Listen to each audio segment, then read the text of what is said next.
Hello, I'm Dr. Paul Dyer. Welcome to Bridges Live. As you're also part of the Healthy Mind segment, you guys are being recorded here on the podcast channel, where you can always listen to my podcast, or iHeart, iTunes, and Apple Podcasts. And anywhere you get any of your podcasts, you can also get Bridges Live with Dr. Paul Dyer.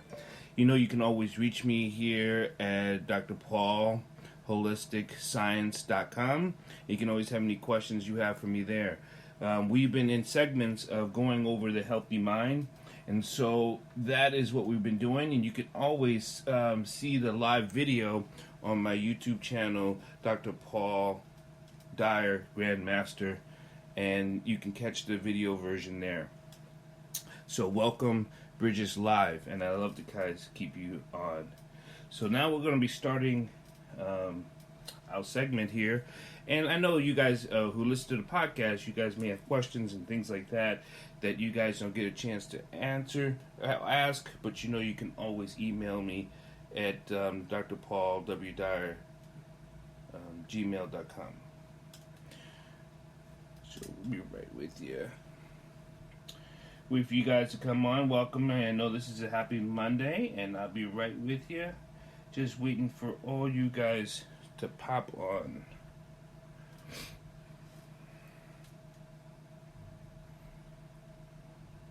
When we talk about the healthy mind, we are normally so confused between the mind and the brain. We're going to get over that as soon as possible. Hello, welcome.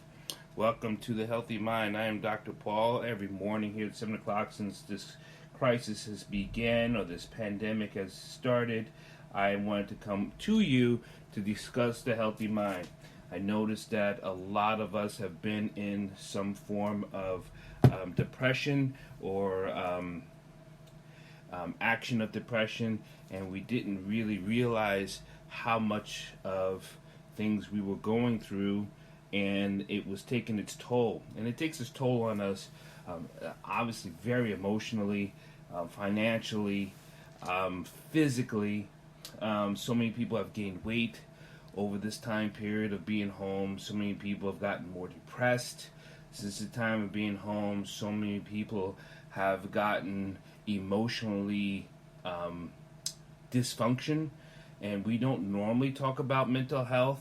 And I notice that even in the news or into the mass media, we don't talk about our emotional health.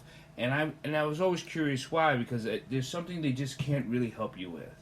And so that I wanted to start the Healthy Mind so we can understand. I always believe if you understand how the mind works, you can understand your health.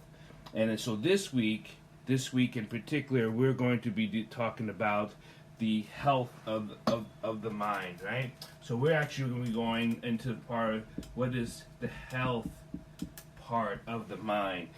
We know that we're going to be talking about nutrition. We're going to also be talking about the types of nutrition that helps our mind grow, that helps our brain grow, because we've heard of like neuroplasticity. When my mother before she passed, she had dementia. And dementia, and if some people have had experience with dementia with some parents or family members, you understand how really hard it is when you go visit someone and they don't remember you. And them not remembering you is a tough process for us to get over. And that has a lot to do with how come dementias happen. We've seen, understanding some of the stories of why dementia happens. We know it's a protein. We know it's a protein deficiency that gets decay. And what's fascinating is that, I love sciences, and I love the human nature of balance of life. And when we talk about decay, if we ever thought about why we here on this earth and why we're here on this planet, it's actually pretty amazing. Because when you think decay, because we have what you call a neutron decay.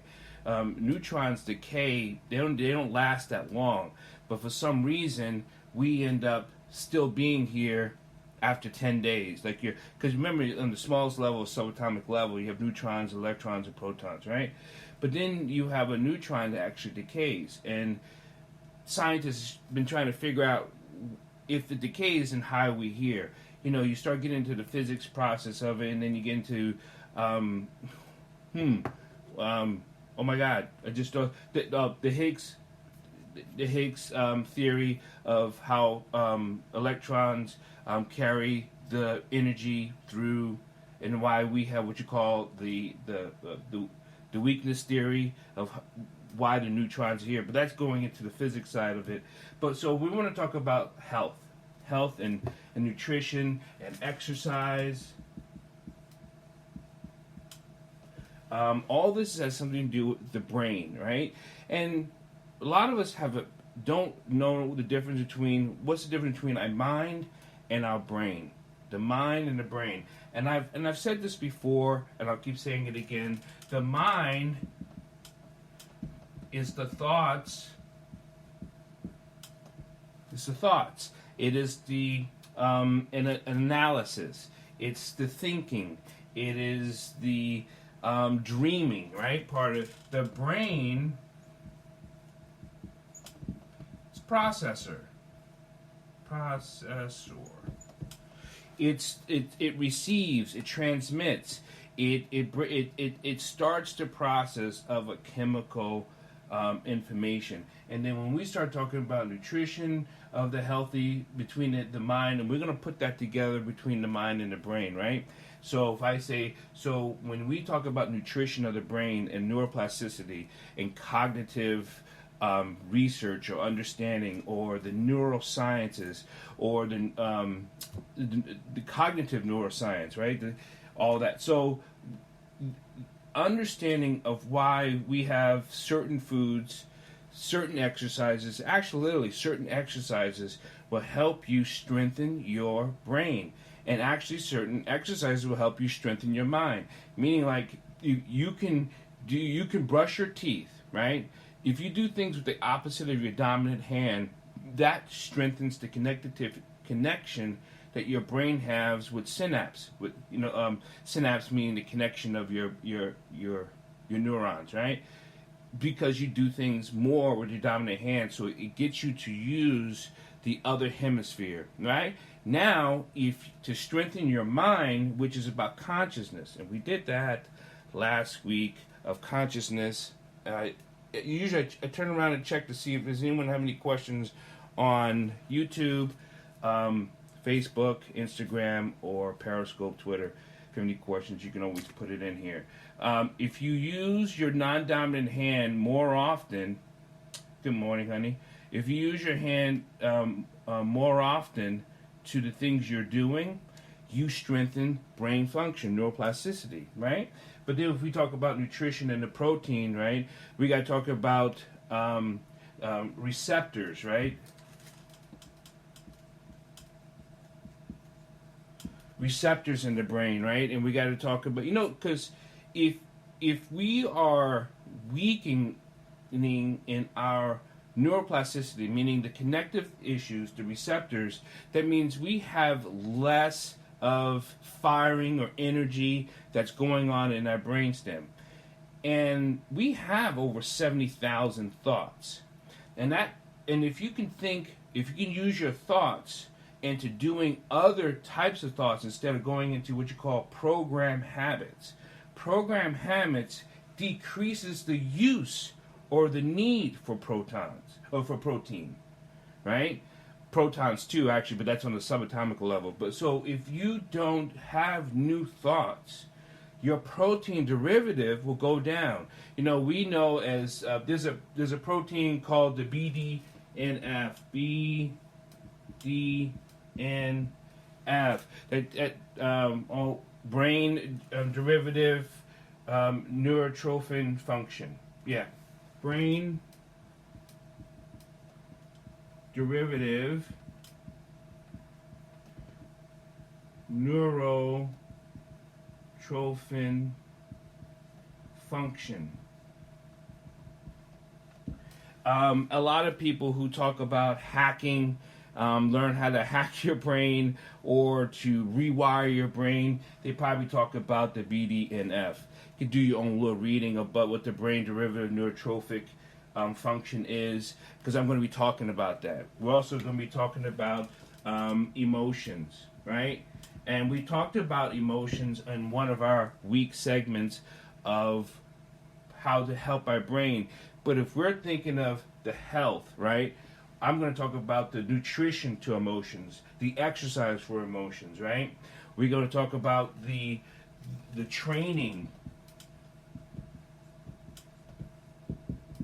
So we're going to be talking about, so this week we're going to be talking about the training to help with the health, right? We're really going to be talking about health, what we do to create the health of our mind, brain, right? So the nutrition, the exercise, the training, right? And then that's what we're going to talk about all week, and how it creates those functions in our brain and what causes it to get stronger and better. Because there are certain foods that we have, there are certain exercises. Just like if you want to work out your arms, you wouldn't do squats, right? If you wanted to work out your legs, you wouldn't do bicep curls. So there are definitely specific functions to work on, what you call the frontal lobe, the hippocampus, the cerebellum. There's all these different amazing exercises that we just don't do, which is also fascinating if you think of nutrition. If you actually do some fasting, it has helped. Do you think that supplements that claim to aid the brain for whatever reason, memory, really works? Okay, so I got a question on Facebook about supplements, and I'll tell you this. I've always thought this, but I've bodybuilded for years. I was a bodybuilder. That's fascinating, but eat first, supplement second. Supplement, it means to addition with. Now, I know being with whose ever finances are tough when it comes to eating healthy.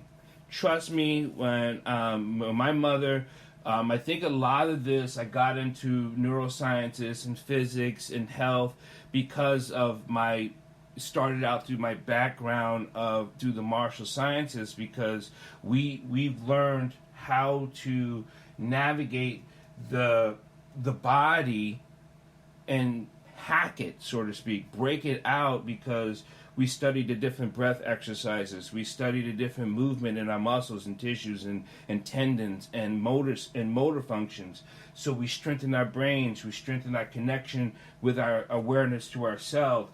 My mother was so big on that, and my mother was 3-time heart attack, was dying of cancer, and so she got into natural health, and we were always into martial arts, and learning we went into being a vegetarian I think it was about 11, after she got out of kicking out all the drugs she was taking for cancer.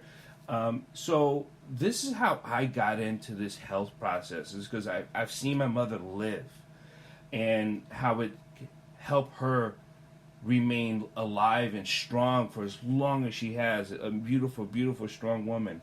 And how she raised so many of our kids and my grandkids. And anyway, so this is how we know that different nutrition foods has helped the brain, the heart, the body. So now supplements. We can't eat that much. A lot of us can't afford it. So supplements help, but good supplements are different than the supplements you get at Walmart. They aren't as good as the supplements you get from a nutrition store. Why? Because it may have the same label, but the breakdown of the supplements are different. the breakdown of the supplements are different. For instance, you can have a vitamin C from Walmart, and you can have a vitamin C from a nutrition store. I don't want to represent different brands, but there's some amazing brands out there. The way it dissolves, or the coating it has in Walmart, is a lot different than the nutritional store. So dissolving rate. So if you want to test your supplements, drop your supplements in water and see how fast it breaks down. If it doesn't break down that fast, it probably just sits in your stomach. It just does. So just drop it in water and watch it dissolve. How long does it take to dissolve will give you an accurate account of how well your supplement is. Because good supplements break down right away, so you can have, because we're talking about absorption rate. And that's also when it comes to nutrition and protein and the BDF gene and the BDF protein, and talk about the neuroplasticity of how the healthy mind. We're thinking of how you absorb, because if you're not absorbing, then nothing gets into the bloodstream. And if nothing gets into the bloodstream, then nothing gets into your cellular function. And if nothing gets into your cellular function, then it isn't working for you. Okay? I hope that answered your question. Let me get here. So yeah, I hope that answers your question. So we're going to be going all week on the healthy mind, the different foods to eat, like ketosis. Ketosis actually helps some of the brain function at a higher level. Yeah. I mean, and just because you get into ketosis, it helps because the brain functions off of proteins. You decrease some of the carbohydrates and just, let the brain become fat and lazy like carbohydrates does. But remember, there's also good carbohydrates. There are good fats. There are good oils. We're also going to be speaking of oils, I just thought about it. We're going to be talking about how the different oils we may use, like the lavender, the centens, the different oils that are out there, the natural healing oils, because smell really helps our brain do some really amazing functioning things. So that's part of that healthy minds. We're going to talk about the different stones, because stones have energy. Because all this is about, if you think about it, it's about the use of energy. And what is energy? How we absorb it. Because if we don't absorb something, it will never transpose into anything. Right? So we also talk about training. Right? And that's the act of just doing things repetitively to increase the strength of X. Right? X is the variable. Well, this variable has a lot to do with our mind and our brain. We're also going to be doing with function. How the different types of nutrients or nutrition or exercises works and helps our receptors. Okay? So this week, if you have any questions, specific questions, please inbox me. I know this has helped me understand, and I totally believe in understanding. We have a problem with misunderstanding, not misinformation.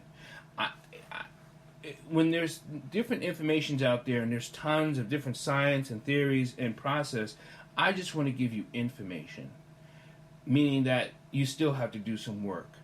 And in that information, you develop a process. And in that process, you develop you. And that is the most important thing. You developing you. Because if you don't develop you, and I've said this before, if you don't develop you, then someone else is running you. We talked about that with the subconscious also. If you are not in the process of actively breathing, actively eating, actively exercising, and when people says, if I'm exercising, aren't I actively doing it? No, because you could be doing squats and not knowing what muscles are being used in a balanced function, right? Are you sitting back too much? Are your knees over your toes? You can do things literally wrong, and it won't have the same effect as you would like it to have. People walk for exercise. People are like, how? Walk? I walk. I've been walking for months, and I haven't lost any weight. Well, walking's different than just falling forward. Walking is a balanced structure of understanding what motions and movements of the muscles it takes for you to propel forward, not just stomping forward, right? So there's different actions and different processes. And understanding all those things, when you become an active participant and understanding your healthy mind, you understand yourself. Because there is a process to that. And there is an understanding to that. But there's a lot of information to that. Take the information, read it, ask questions, raise your hand, say, God, Dr. Paul, I read this in a magazine. I get it all the time. When I was training people, they're like, what do you think of this exercise? It's a great exercise if you know how to do the exercise. It's amazing exercise. But I know people who don't know how to do push-ups right? Well, I eat carrots and my eyesight's bad. Well, you could have a gene deficiency. You could have an issue with, it's a genetic issue. So carrots, but if you didn't understand that about your body and understand how you are processing it, then the outcome is going to be frivolous. I'd like to thank you all so much. Let me see if I have any other questions at all. You can always catch me on, watch this again on my Dr. Paul Dyer Grandmaster YouTube channel. You can always help me sponsor this through a PayPal account or donate and anything, because putting on these productions, I really love it, and I hope it's really helpful. I know it has helped me. And remember, stay blessed, stay healthy. Make sure you do your meditation, make sure you do your prayers, make sure you do your exercises, because we're still working on these cortisol levels. We're working on our meditation levels. We're working on some protein levels. We're going to talk about the healthy mind throughout the week, the nutrition, the exercise, and the receptors and synapses, because that's what we're going to be at. Thank you, and God bless.